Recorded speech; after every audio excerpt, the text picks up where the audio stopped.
This video is sponsored by Card Kingdom. If you click on the link in the description below, it'll take you to their store and they'll know I sent you there.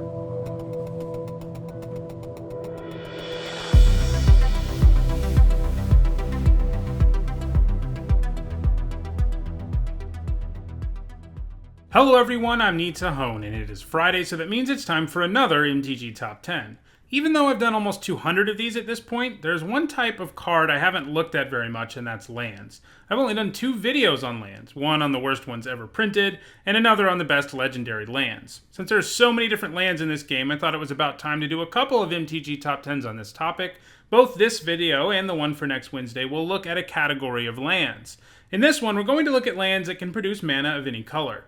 Most lands are restricted to producing only 1 or 2 colors, so producing any color is a pretty big deal. Of course, as we will see, most lands that can do this come with some significant downside or deck building requirements. In all, there are 62 lands in the game that can produce mana of any color, and 40 of them have at least one Grand Prix or Pro Tour Top 8, which goes to show you just how valuable this type of land tends to be. In this video, we'll be looking at the 10 lands that can produce mana of any color that have made the biggest impact on competitive Magic. Before we get started, a quick reminder on how I score cards in these videos. Pro Tour and Mythic Championship Top 8s, as well as Legacy and Vintage Championship Top 8s are worth 2 points, and a Grand Prix Top 8 is worth 1 point. Now let's look at number 10. At number 10, I have Undiscovered Paradise, which is the second oldest card to appear on this list. As I mentioned, lands that produce mana of any color usually come with some type of downside or restriction to balance the fact that they make your mana base so good, and Undiscovered Paradise balances itself to your hand the untap step after any turn where you tap it for mana of any color. In other words, it sets you back a land drop. While this was supposed to be all downside, one deck in Mirage Block Constructed found a way to make this a bit of upside, and that happened in what was arguably the Pro Tour's first combo deck ever, Prosperous Bloom. The deck used Cadaverous Bloom and various card draw effects to dig deep into the deck until it produced enough mana to kill the opponent with an X damage spell, and the fact that this returned to your hand wasn't really a downside in a deck with Cadaverous Bloom, because cards in hand turned into mana. That deck proved so dominant in Mirage Block that one of the key cards from the combo was banned. However, Undiscovered Paradise wasn't just played in Mirage Block. In fact, it has put up at least 1 point in every single format it has ever been legal in. In most other decks that have played it, the fact it bounced itself was downside, but it was worth it for decks looking to play 2 or more colors because it was so good for your mana base. In Standard, it saw play in aggro decks, control decks, and recurring survival combo decks. Basically, the 3 types of decks you usually see in Magic all wanted to play this. In Extended, it was played primarily in control decks, but also was used in one of the very few sliver decks to ever top 8 an event.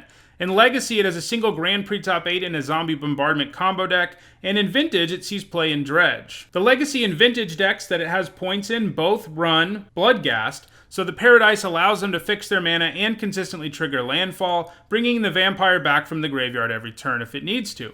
Undiscovered Paradise has a Vintage Top 8 from just last year, and seems likely to continue to see play in Dredge decks there. At number 9, I have Haven of the Spirit Dragon, which has the downside of only producing mana of any color in a very specific case, if you're using it to cast a dragon spell. The good news, though, is that it can tap for colorless mana when not producing mana of any color, and it comes with the added ability to return dragons, or Ugins, from your graveyard to your hand.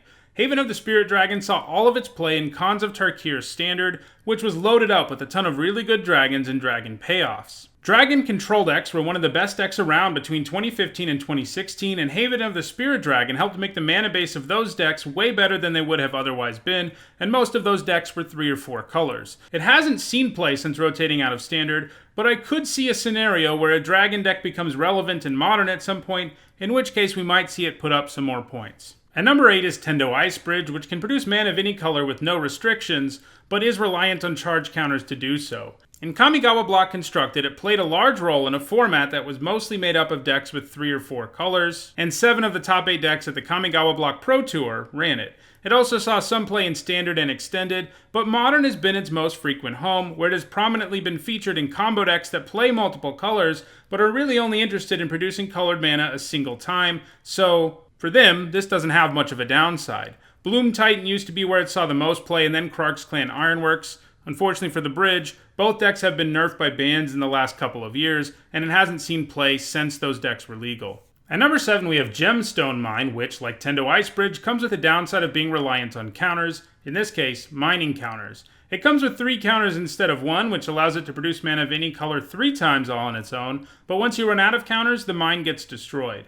What's more is, even if you don't need it to produce mana of any color when you use it, it uses up those mine counters as there is no other way to produce mana. However, the fact that this can come down and produce mana of any color with no questions asked 3 times is pretty nice, and as a result, it's seen a fair bit of play over the years. It was originally printed in Weatherlight, but would get reprinted as a time-shifted card in Time Spiral, giving it 2 shots at Standard, Legality, and making it legal in Modern. Both times through Standard, it saw a bit of play. From 1997 to 1998, it was used, as you might expect, in decks looking to play as many colors as possible, with Recurring Survival being the most frequent home for it. From 2006 to 2007, its primary home were Boros aggro decks that were interested in having consistent mana and not too worried about the later part of the game where the Gemstone Mine runs out of fuel, since ideally they will have just won the game by then. In Extended, it was used the most frequently in various combo decks, just like Tendo IceBridge, where again, the decks were only interested in producing colored mana a few times with it, and that was enough.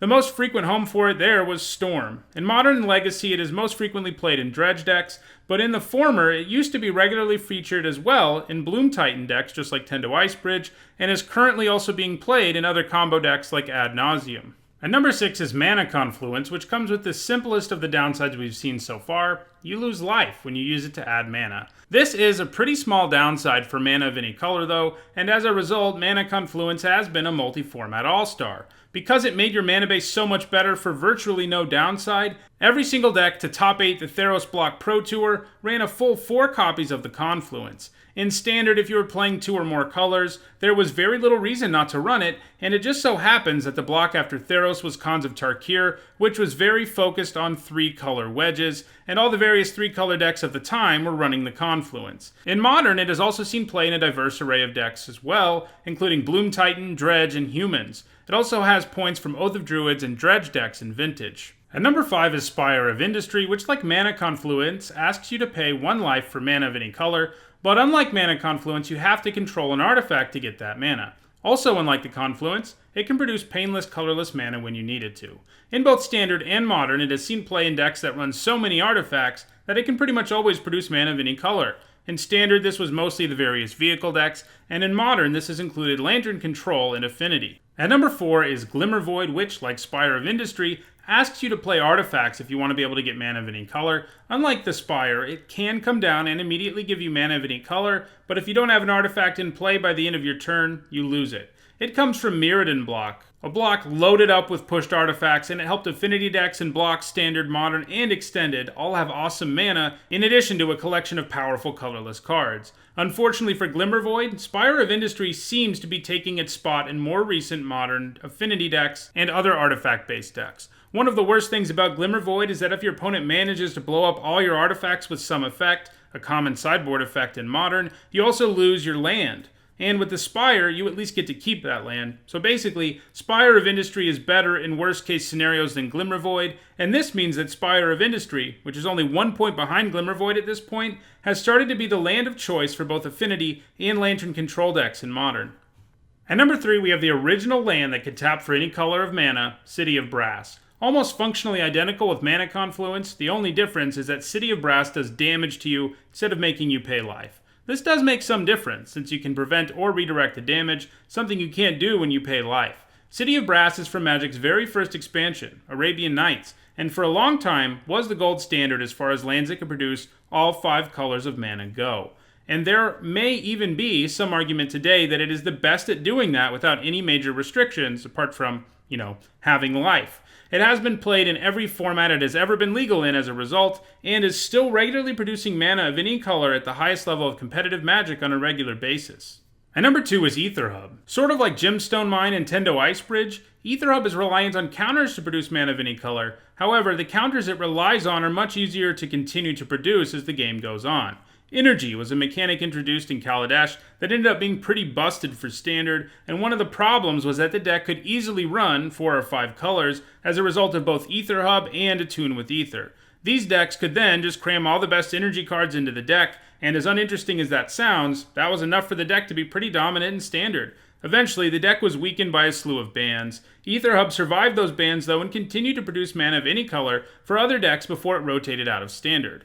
Aetherhub has also seen some play in modern Krark's Clan Ironworks decks, which, as I mentioned earlier, is a deck that was pretty much banned out of existence. It would be unwise to completely count out Aether Hub based on its resume so far. Whatever deck it sees play in next, though, might be likely to see some bans. And at number 1, we have Cavern of Souls. This is an interesting one, mostly because while it comes with some downside technically, it comes with some significant upgrades over what this effect usually looks like. The downside is that it can only produce mana of any color for a specific creature type you name, but guess what? Tribal decks are good in a lot of formats, and this has basically no downside at all in them. On top of that, this adds the Count Be Countered clause to any creature that it helps you cast. So, not only does it help tribal decks with their mana base, it makes their creatures uncounterable, and on top of that, it can also produce colorless mana for any old spell, because why not? While it may not be as flexible as City of Brass or Mana Confluence, since Cavern of Souls comes with some deck building restrictions, the extra value it gives tribal decks is huge, and has helped make them better in pretty much every format.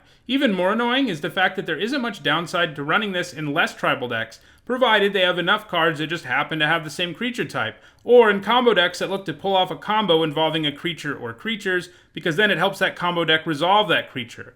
While it would take a long time to talk about all the decks that have run Cavern of Souls over the years in all formats, I will briefly mention some of the tribal decks it has helped out over the years.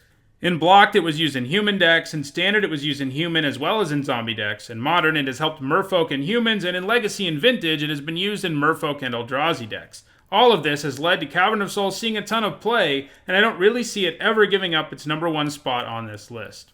Well, that does it for this MTG Top 10. If you enjoyed this video, don't forget to like it and share it so that others can enjoy it too. If you want to make sure you catch future MTG Top 10s, don't forget to subscribe, and if you want to see the almost 200 other MTG Top 10s I've already done, you should see the playlist on your screen now. Thanks for watching.